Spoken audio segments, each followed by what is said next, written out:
What's up, everybody? So another week is come and gone. It's time for another guide. This one's going to be for Georgia. Now, Georgia's in a bit of a unique circumstance in the fact that you can't really grant all of your estates and privileges because there is a disaster that's going to start ticking almost immediately. You have to get down to this mission to get rid of it, and as you can see in here, having low crown land makes it tick faster. So unless you want to be dealing with a disaster that really does cripple you quite effectively, don't grant out anything that grants crown land. You're actually going to be losing a little bit of crown land while you play the game. So hold off on granting anything that takes crown land for now. That being said, you're going to notice some normal trends with the stuff I do here, but it's a bit different. First things first, religious diplomats, because of course, why not get extra diplomatic reputation? But then you also have allow religious delegation. This will allow you to not only do a button click here to get a little bit of extra clergy opinion, but it'll also let you complete a clergy agenda for free. So you don't have to do any deving, you don't have to do whatever it is they're asking you to do if you have bad options, which is still very nice. Then you have supremacy over the crown, but you have also expand the fortifications because it gives you extra loyalty, and it makes your forts cheaper, which your economy sucks, so that will help, and nobility officer rights. Your starting ruler sucks when it comes to military skill. So you can't afford to be spending military points on a general. This will allow you to, yes, make the nobility mad, but you will get a free general that you can then stick on your army, and it's actually usually pretty decent. So having that is advantageous. And then lastly, of course, we do have increased taxes, a bit of prestige, and free enterprise, just to have enough loyalty to keep seizing land. Now, I do want to point out, your starting ruler is always going to be a 2-2-1, but these traits are completely random. So if you end up rolling a guy with bad discipline, bad morale, you might just want to restart because you don't actually have to deal with that. With that being said, that's the estates and privileges done. Let's move on to your army. It's pretty quick and easy. You're just going to hire the free company up here in that province because you're going after Circassia as quickly as possible. Next, you're going to go into diplomacy, and that's going to be allying Theodoro. This will give you the 2 allies that you need to complete this mission right now, so you just have to wait until December 11th to be able to attack people, and this gives you a couple of options, but the person you're really looking for is Circassia. They are the one you're going to go after, because they're usually the one you actually can without losing your mind. And, now that that's done, let's talk about the rest of diplomacy. You're going to be spending your time improving relations with Ajam and currying favors with Trebizond. You have a mission in here, which I don't remember which one it is, but basically you have to get Trebizond with high favors, with high trust, and with high opinion before the Ottomans attack them and wipe them out. In order to do that, you will have to be currying favors with them rather consistently since the start of the game, as long as you take religious diplomats. If you don't have this, you will not make it in time. So, with that being said, that is your starting diplomatic situation. Let's move on. Before I even unpause, I do need to tell you that there is a decent chance that you're going to have to restart. The reason why is that Georgia is one of those unique tags where I can't find a better solution than potentially restarting over and over until you get an ideal situation. The reason why is, given your location, you need to expand to the north. You need to do so. Otherwise, you're going to be locked down, too small, the Ottomans will scale, and you won't be able to stop them. And that means you must be able to take out Circassia. The problem is Circassia tends to become a tributary of the Great Horde in about half of games. So you're going to have to keep re-rolling until they find an ally instead of becoming a tributary, or the Great Horde focuses on other things. Now, you can keep playing by going after something like Gazamuk to at least give you some expansion and then try and take on the Great Horde after that, but it usually doesn't end up being strong enough by the time you turn to the Ottomans to be able to fight back effectively. Now, if you look at your other claims, I know some people will say, well, you also have Shirvan. The thing is that I've done this about 80 times, and every single one of them, Shirvan got an alliance with Ajam within the first month. And the thing is, as you can tell, I'm trying to get them as an ally, and that's going to make it so I can't get them as an ally, and it's going to be one very difficult fight fighting both Shirvan and Ajam, to not have a good ally to stop other people from attacking me. So you kind of need it to be Circassia. So I'm sorry to say, but this is one of those guides where you might actually have to just keep restarting because Circassia can be annoying. Once you're able to get through that, you're fine. And I do want to point out, just in the recording of this guide, I've already had to do that. So I have had to. And just to point it out so you guys are aware, this general is not bad, but not as good as the one I had. So let's just go ahead and increase the speed and see what happens. And hopefully, fingers crossed, he does not end up becoming a tributary before I can attack him. Oh, and let them send you the royal marriages. There's no real advantage to you sending your diplomat. You have other things to be doing. Okay, I was able to pick him off, so I'll be able to swing out here, take over Circassia, and be able to expand. So let me fight this war, and I'll talk some further. And welcome back, everybody. So as you can see, Circassia is fully occupied. They're even being attacked by Crimea. Now, you can go ahead and choose to vassalize them if you want. I personally would rather just fully annex them, because I need the land myself.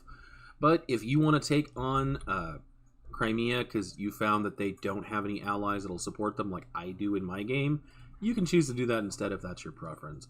Either way, I'm going to core all this up, and you'll notice very, very quickly once this is over that I lose crown land. The reason why is that now that I have steppe land here, I will gain a new estate. And it takes crown land to grant that. Now, you do need to go in there and grant them a couple of privileges, so just once you're done with that, make sure you're paying attention so you can jump in here and grant what you want. I'm just going to grant the recruit Cossack leaders and self-governance, because that will give me better leaders in the future, including from my button click, which, very, very nice. And, yeah, just enough loyalty so I can keep seizing land. So I'm going to go ahead and keep going. I'm going to now look and see. I might be able to pull this off without destroying my economy or destroying my forces. So let's go ahead and go after them. Do not fight in the mountains. Do not do that. If you attack him here, it's a defensive fight for him. He's going to move everything in, and they're going to crush your army. So don't do that. Fight them in decent terrain, and you'll be fine. I'm going to go ahead and fight this. I'll see you in a little bit. And welcome back, everybody. So Shirvan attacked somebody, which broke their alliance with Ajam. So Ajam destroyed them, and then Qara Qoyunlu attacked them, and they're allied to Qoyunlu. So there's a nice little melee going down here. So I have vassalized Hisn Kaifa, I've taken out Gazimuk's land, and now I'm going after Shirvan myself to pick up any scraps that might not actually get annexed, because it's always a possibility that something might not get taken.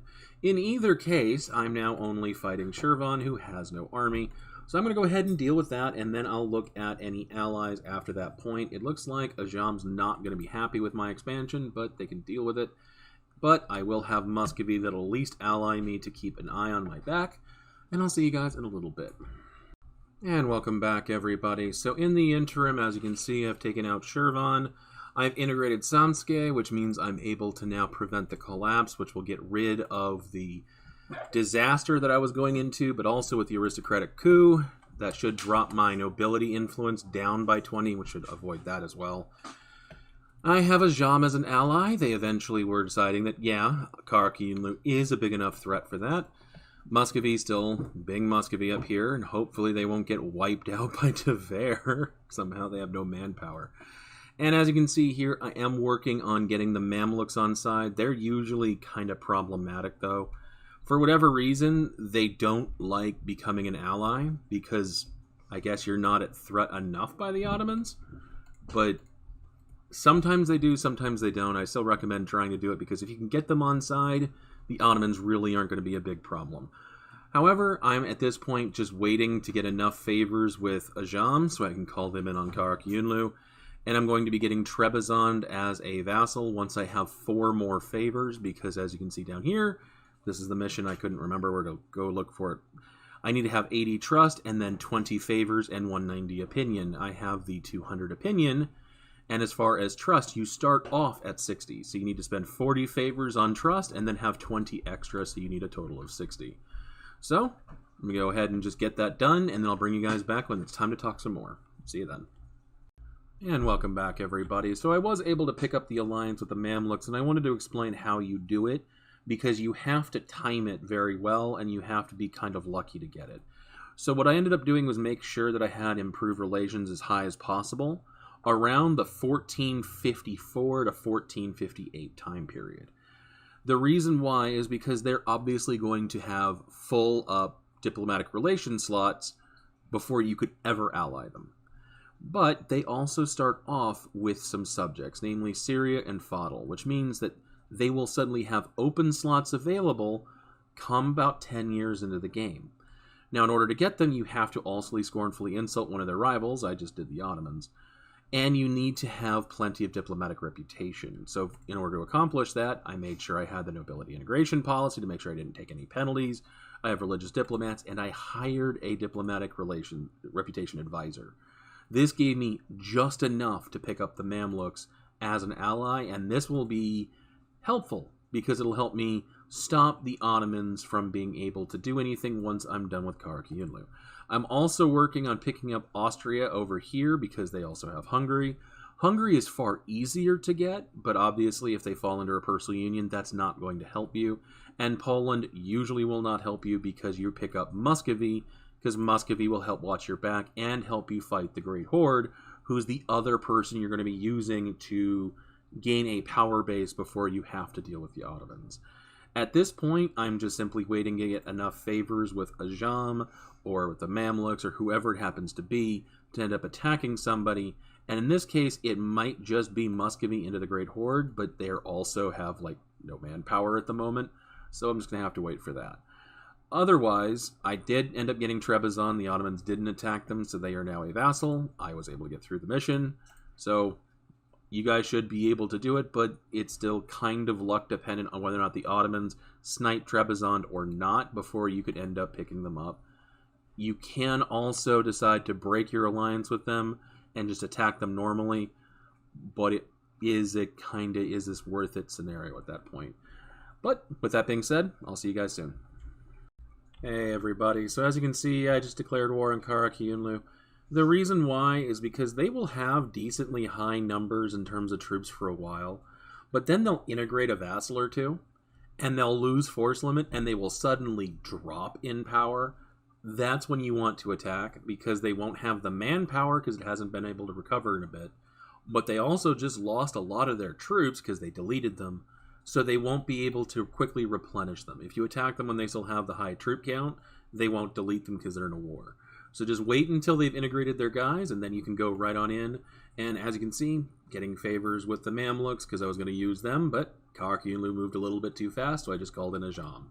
But we should be able to handle this without huge difficulty. So I'll see you guys in a little bit. And welcome back, everybody. So this is the end of the war. Now, Ajam does want land out of Qara Qoyunlu. Do not take anything in red at all. Just do not touch it, otherwise Ajam will break their alliance with you. So what I'm going to be ending up doing is I'm using Hisan Kaifa to grab these three provinces, and if you don't have Hisan Kaifa, just take these right here with Bitlis. But I'm taking this stuff over here. I'm leaving anything that was Shirvan, because I have one of their cores. I'll come back for that later. But I am going to take this stuff down here and a bunch of money. The reason why I'm doing this is because I can hand Mosul off if I wanted to, but in this case, I'm instead going to release Iraq, and I'm going to release Saran.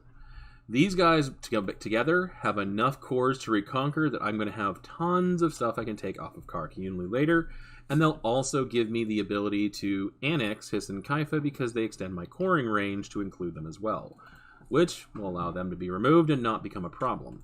Everything else I'm just going to core straight up, and I'm now going to just simply look to the north and deal with the Great Horde. As you can see here, they do have a couple of allies, none of which really matter that much, but I am going to take some time, get this coring done before I actually turn to the north. But that's basically it at this point. So once you're able to attack the Great Horde, either that's before you attack Qara Qoyunlu or after, just do one and then the other. So I will see you guys in just a minute.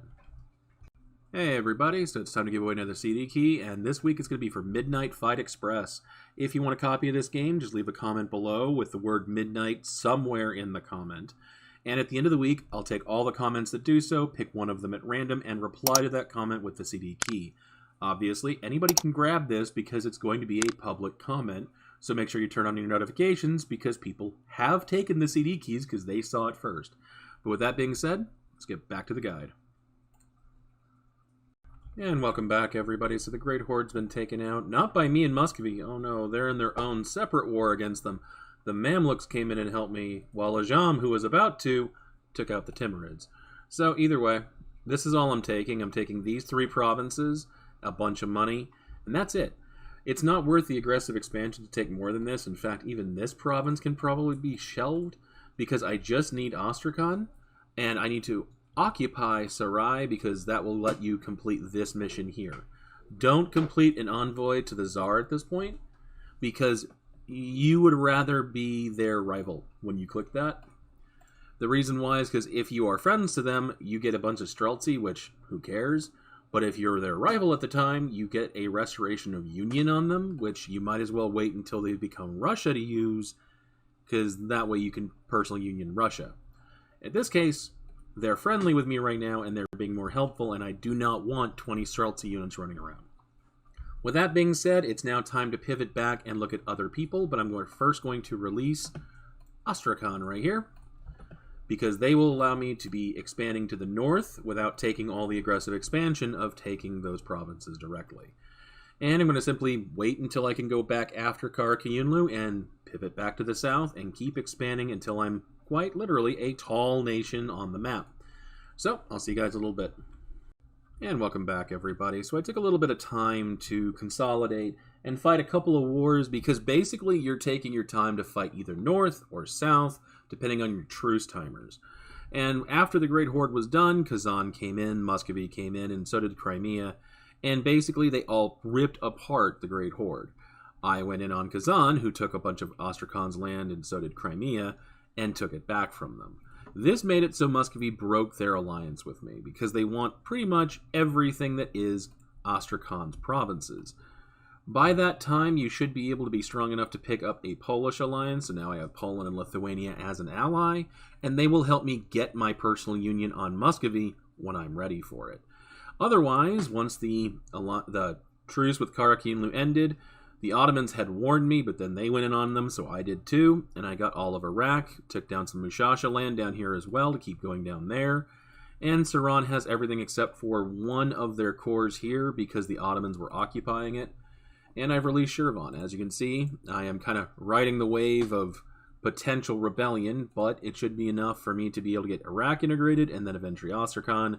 And then I am a very tall country ready to go after the Ottomans once I am ready, because I'll have the Mamluks on my side, my own armies on my side, and then Poland, Lithuania, being able to hit them on both sides, and really the Ottomans aren't capable of handling that. Austria, for whatever reason, has decided that they're going to go in the opposite direction, and they've rivaled the Mamluks too, because that makes sense. So hopefully you'll be able to pick up the Austrians as well, but I am not able to in this game. But with that being said, I just need to spend more time consolidating, because truce timers kind of matter.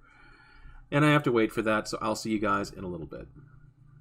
Welcome back, everybody. So as you can see, I've been consolidating my vassals, and now it's just Mushasha, and then I did release Luristan because they have cores out of Persia, and either I can use favors or just simply fight Persia when I want to. But as you can see, I'm at war with the Ottomans. The reason why I'm at war with the Ottomans is because I got the Mamluks ready to go, I got the Persians ready to go with a bunch of favors and a prepare for war, so they're willing to come in, and so are the Poles and Lithuanians. And I was about to declare war when the Ottomans declared war on Muscovy. So, yeah, the Ottomans are in a very bad situation now because they really wanted to go after the Muscovites for some reason. It's called the Ottoman-Muscovite War. So, good on them. It's probably not going to work out well. I put the war goal down here in Van. Just pick one war goal that you think you can easily get to. It doesn't have to be with a fort or anything else, but the last thing you need is having the ticking war score not be in your favor because you pick something down deep in Anatolia that you can't really get to without a lot of cost. So just pick an easy target and go. With that being said, I'm going to go ahead and fight this war. I'll see you in a little bit. Oh, and will point out the Ottomans, they're still dangerous. The Ottomans are able to be beaten very early, like before Tech 5, because their troops aren't as good as Muslim Tech units, but you're not Muslim Tech and you need plenty of time, so since it's after Tech 5, just be careful when you fight them, because the last thing that you need is to be obliterated by them. But, see you soon. Welcome back, everybody. So that war was particularly brutal, so much so that the Persians, they tapped out because they're out of manpower. The Poles are about to tap out, even though they have manpower, just because they got sieged pretty hard. And the Mamluks will eventually tap out on me, so let's go ahead and just piece this out now. As you can see, I'm taking some of the land over here that I need for my mission, but that's not really that important. What I am taking is these 3 provinces over here and a little bit of money to help pay off any debt that I have. These 3 provinces over here, I still need to take a couple of more to finish Slay the White Sheep, because this will give me a bunch of claims over a massive area. The thing is that while I would love to have that shock damage received boost, or the debuff, or whatever you want to call it, it's not really that helpful. Permanent claims are helpful, but a lot of this stuff has cores in it anyway, and I would rather save my admin points for now to get my ideas done. So what I'm going to do instead is first release Karaman, because that's a 1 province here. Then I'm going to release Eretna, because that's another 1 province. And then I'm going to release Kandar. And between these guys, they're going to be able to take a giant chunk out of the Ottoman economy, just using their cores. And I'll come after the Ottomans for those later. If you want to skip this step and instead go straight to your mission tree, you can. It's just right now, I don't think the shock damage received boost that you have, the buff, is not really going to be that helpful to you. So you might as well save this for when you go to turn on the Russians and try to personal union them, because it'll make it easier to fight them. And until then, you can just wait. And then the rest of these bonuses are not really that important. So you can just hold off on them, because manufactories, it's a little too early for that anyway. You don't really have a need for this to be done now. Right down here, getting reduced war exhaustion and then war score from battles. That's helpful. You just don't need it right now. So at this point, I'm simply going to sit back, let my truce go with the Ottomans, rebuild, get my army back situated, pay off any debts that I have, because yes, there was some debt that I took from that, and get ready to take out the Muscovites. In the meantime, I will use Kazan as a good punching bag, because I can spit Nogai out of them. And that's a lot of cores I can go back after, and I do have Uzbek as an ally as well to help me accomplish that before I turn on the Russians. So that's basically my expansion strategy for now. Wait until I can keep pushing west and push north in the meantime. If I am able to wrap around and go east, I will certainly try to do that, but right now my goal is north and west. But see you guys in a second. Hey everybody. So I paused the recording and then I realized that everything else I need to cover I've already kind of summarized, but I didn't say it in one coherent message. And instead of padding the video length by bringing you guys back slowly over the next hour of gameplay, I'm simply going to explain what you're doing moving forward, because your guys' games might be substantially different than mine. And knowing what I'm trying to accomplish might be better suited than giving you a play-by-play, because your game might not accommodate that play-by-play. So, as far as the Ottomans are concerned, I went straight south, and the reason why is I'm cutting them off from other expansion. For them to expand at this point, they have to attack Austria, who has a bunch of allies and a bunch of troops, Poland, who has a bunch of allies, a bunch of troops, and I'm in that group, the Mamluks, who are the exact same way, or myself, who's even worse. But I also have a truce timer with them now. Because I have that truce timer that's pretty much synchronized with everybody they could attack other than the Austrians, I'm going to just keep attacking them. Every time it comes off of the truce timer, I'm going to attack again and bring in Poland, bring in the Mamluks, bring in Persia, and just slowly whittle them down.